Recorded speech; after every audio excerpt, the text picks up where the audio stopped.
Começa mais uma edição do JR 15 Minutos, o podcast da Record TV que aprofunda as notícias que mais mexem com a nossa vida. O agravamento da pandemia forçou mais uma vez o fechamento de diversos setores e a redução da atividade econômica. O desafio dos empresários agora é sobreviver à crise. E para isso, muitos buscam novas possibilidades para seguir com o negócio em funcionamento. Que ideias podem ajudar esses empreendedores? Como resistir e garantir os empregos? Eu converso agora com o diretor superintendente do Sebrae de São Paulo, Wilson Poit. Olá, Wilson. Prazer estar aqui com vocês. E quem nos acompanha nessa entrevista é a repórter da Record TV, Ingrid Gribel. Olá, Ingrid. Oi, Celso. É um prazer estar aqui novamente no podcast. Tempos difíceis acompanham essa nova variante que causou o aumento dos casos e, consequentemente, medidas de restrição mais severas. Com isso, muitos negócios fecharam ou tiveram que se adaptar para o home office. Wilson, em situações como essa, durante a pandemia, o pequeno e o micronegócio são os primeiros, de fato, a sofrer os impactos? Realmente, os micro e pequenos negócios, inclusive nesse efeito sanfona, né? Regiões fecha, abre novamente, estão sofrendo muito. Os negócios pequenos e que dependiam muito do presencial. Nós aqui do Sebrae triplicamos, a quantidade de atendimentos, criamos agora uma maratona de lives e de orientações totalmente gratuitos para ajudar esse pessoal, principalmente a se conectarem ao digital, porque tinha muita gente que ainda não vendia nada, ou não tinha nenhuma familiarização com vendas online. E também renegociarem seus contratos, suas dívidas, renegociarem com fornecedores. É um momento realmente muito difícil. A maioria das ligações aqui é gente atrás de dinheiro, querendo ajuda para conseguir o microcrédito, e gente atrás de orientação. Wilson, você falou que aumentou aí a maratona, a demanda no Sebrae, né? Qual o setor que mais procura o Sebrae nesse momento? O setor de serviços, principalmente aquelas atividades que precisavam ser muito no presencial, mas eu diria que as micro e pequenas empresas, de uma maneira geral, que estavam desconectadas, tem muita gente que não tinha nenhuma familiaridade com os aplicativos e agora esta pandemia empurrou para isso, né? Então nós temos conversado com todo mundo, nós temos mais de 100 cursos gratuitos, assim, e de uma linguagem didática, sabe, bem simples, para que as pessoas não só aprendam a disciplina financeira desse momento, aprendam a renegociar. Esse pessoal está precisando muito de ajuda nesse momento. Algo que assusta muito os novos empreendedores quando vem todas essas restrições é orientar os funcionários da maneira correta. Alguns são grupos de risco ou eles fazem parte do serviço que não é essencial e aí precisam fazer o home office, o teletrabalho. Mas são pessoas que nunca fizeram esse tipo de trabalho em casa. Qual é a orientação para esses funcionários que precisam se adaptar nesse momento? Exatamente no sentido da reinvenção, sabe? De abrir a cabeça, de procurar ficar calmo, que é um momento de desequilíbrio, inclusive emocional, né? Ninguém estava preparado. Todos nós nunca tínhamos ficado um ano assim trabalhando uma parte em home office, uma parte presencial, ou gerenciando pessoas à distância. Então, o objetivo principal nosso aqui hoje no Sebrae é ajudar o empreendedor a adequar empresas a esse momento de vendas à distância, né? Para quem já tem uma empresa e precisa migrar com urgência para o digital, e também para quem ficou desempregado, porque nós temos aqui uma grande parte das pessoas que nos ligam são o que a gente chama de empreendedores por necessidade. Ele se tornou um microempreendedor individual e ele quer tirar a ideia do papel, mas não tem experiência, não tem a disciplina financeira de separar os bolsos, né, o dinheiro pessoal do dinheiro do negócio, e manter as pessoas também em casa motivadas e utilizando as redes sociais, porque a gente tem uma série de dicas aqui para algumas empresas que já se acertaram para procurar organizar e vender à distância. Wilson, uma adaptação que não é novidade, mas explodiu nessa pandemia, é o delivery, né? Antes era mais focado em alimentos, hoje dá para pedir basicamente o que quiser e será entregue em casa. O delivery é uma adaptação inevitável que precisa ser implementada por diversos setores, não é isso? Sem dúvida. E mesmo aqueles que têm uma série de produtos e alguns não são possíveis no delivery, a orientação é que eles concentrem os esforços ou façam uma adaptação, né? O setor de embalagens cresceu bastante, está muito criativo nisso. Então, melhor é se adequar ao delivery do que não vender, né? Isso é básico. Eles são criativos. Nós vemos açougues, por exemplo, ou cervejarias que criam um kit, né? Entrega em casa já um kit completo, em pequenas porções, já de um jeito que pode ser congelado, pode ir direto para a geladeira. E a gente vê também gente muito simples, donas de casa, pessoas que estão trabalhando na própria cozinha, que desde fazer um pão, fazer um bolo, mas também fazer marmitas fitness e outros produtos, artesanato, conseguem ligar um aplicativo e surpreendentemente vender mais, sobreviver nesse momento, receber pela internet, usar o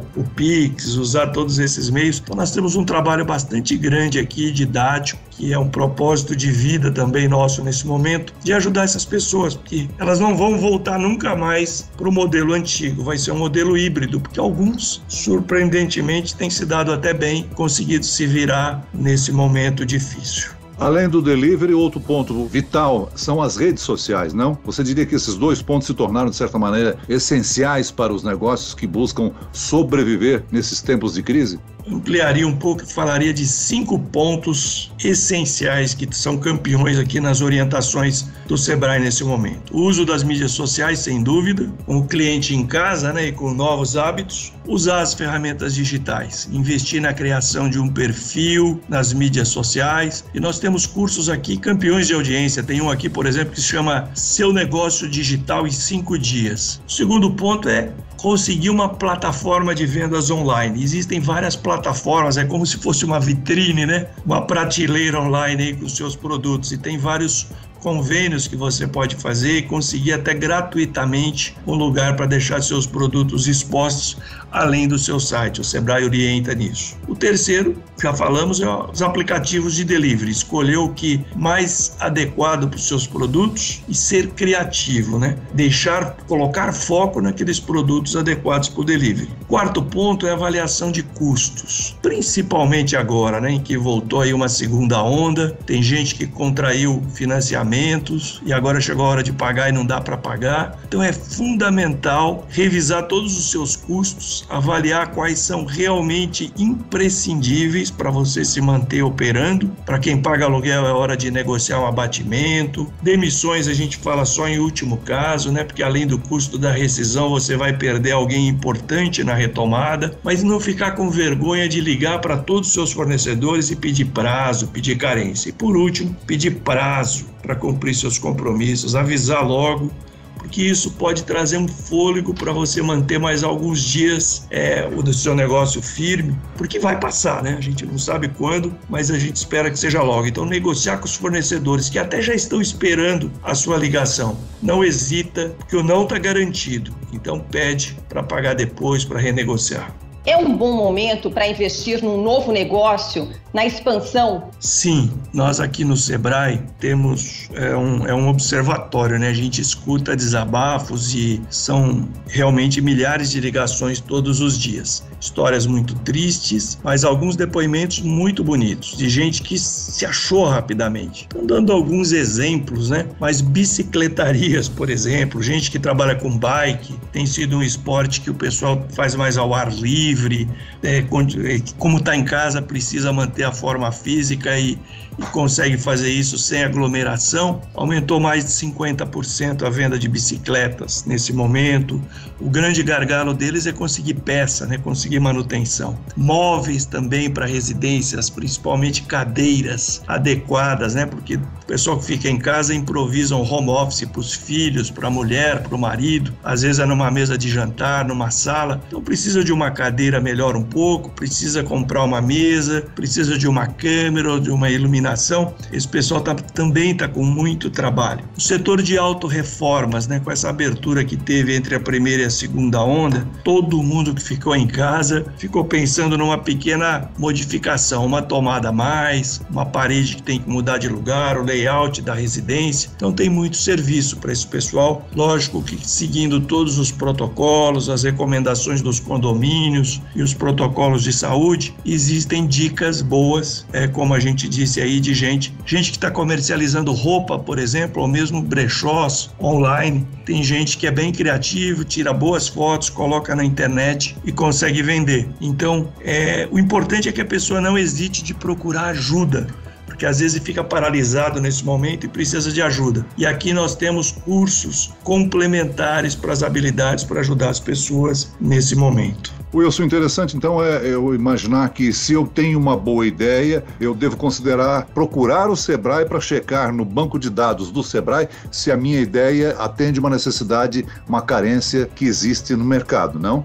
Isso mesmo, Celso. Até porque a roda já foi inventada em algum lugar e a gente aqui tem muitos exemplos do que dá certo e do que não dá certo. Você pode fazer um curso do Sebrae apenas entrando no nosso site e se cadastrando gratuitamente, mas você também pode ligar para o nosso 0800, 0800 570 0800, esse é o nosso telefone, é gratuito, e agendar uma mentoria, sabe? Agendar um horário para falar com um dos nossos consultores e receber dicas. Que se você tem uma ideia, às vezes é importante você ter uma orientação sobre fazer um mínimo de plano de negócios, né? Um mínimo de planejamento, colocar no papel, colocar numa planilha, porque não é só o dinheiro para começar, mas é o dinheiro para se manter as primeiras semanas e os primeiros meses. E a gente dá uma série de dicas aqui de como você pode calcular também o preço de venda para não errar no preço, né? E depois ter problemas. Um curso de marketing, como divulgar isso, às vezes não precisa ser coisas muito sofisticadas, mas as própria rede de contatos que você já tem no seu celular, avisar todo mundo, preparar um post, contar que você está trabalhando e o que você está fazendo agora. Se você tem uma boa sacada, escrever bem isso, procurar o Sebrae e fazer uma lista de todos os seus contatos, seus amigos, seu círculo de amizades, e juntando tudo isso, você tem uma boa chance de repente aproveitar essa pandemia e começar um negócio próprio diferente. O problema que nós vimos algumas vezes na pandemia é que a pessoa forçada a se reinventar decide abrir um novo empreendimento. Há linhas de crédito para ajudar nisso?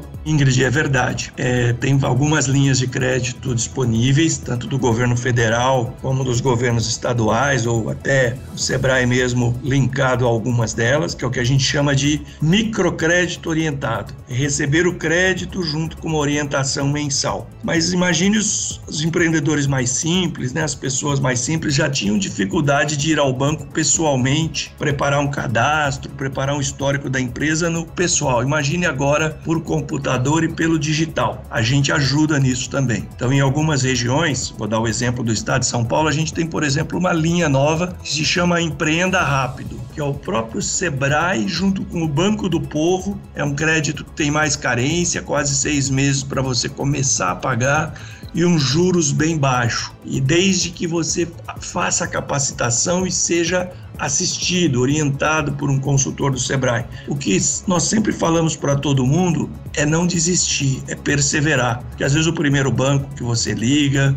ou seja, um banco que você já conhece, onde você é cliente, ou por exemplo essa linha do Banco do Povo, do Empreenda Rápido, ou o Pronamp do governo federal, talvez você vai encontrar dificuldade na primeira vez, mas insiste, que com certeza um vizinho, um amigo seu, um concorrente seu vai conseguir. E depois não adianta dizer que ele teve mais sorte, o que ele teve foi mais perseverança. Então procure a nossa ajuda, até para preencher os formulários, para se apresentar, para insistir, porque existem essas linhas de crédito, só que você precisa se planejar e ter o mínimo de uma história, de um plano de negócios para contar o que você vai fazer com o dinheiro. Wilson, montar uma empresa familiar sempre foi um motivo para ter um pé atrás, não é mesmo? Os conflitos são grandes. Imagina então na pandemia que a família está reunida e isolada. É uma boa ideia abrir um negócio em família ou depende da família?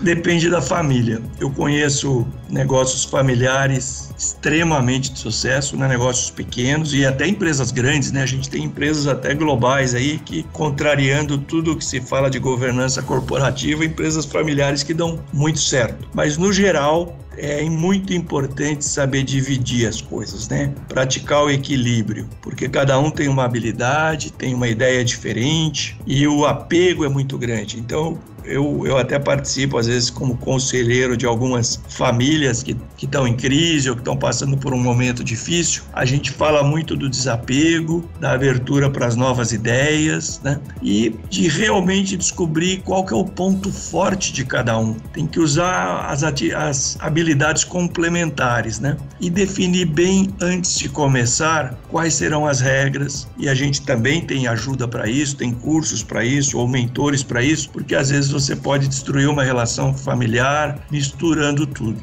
Muito bem, nós chegamos ao fim desta edição do 15 Minutos. Agradeço a participação e as informações do diretor superintendente do Sebrae de São Paulo, Wilson Poit. Obrigado, Wilson. Muito obrigado a vocês. Agradeço também a presença da repórter da Record TV, Ingrid Gribel. Ingrid. Muito obrigada, Celso. Obrigada, Wilson. E até a próxima. Esse podcast contou com a produção de Homero Augusto e dos estagiários David Bezerra e Larissa Silva. Sonoplastia de Pedro Angeli. Coordenação de conteúdo, Camila Moraes, Edivaldo Nunes e Luciana Bergamo. Direção de conteúdo, Tiago Contreira. Vice-presidente de jornalismo, Antônio Guerreiro. E eu, Celso Freitas, te aguardo no próximo episódio. Até amanhã.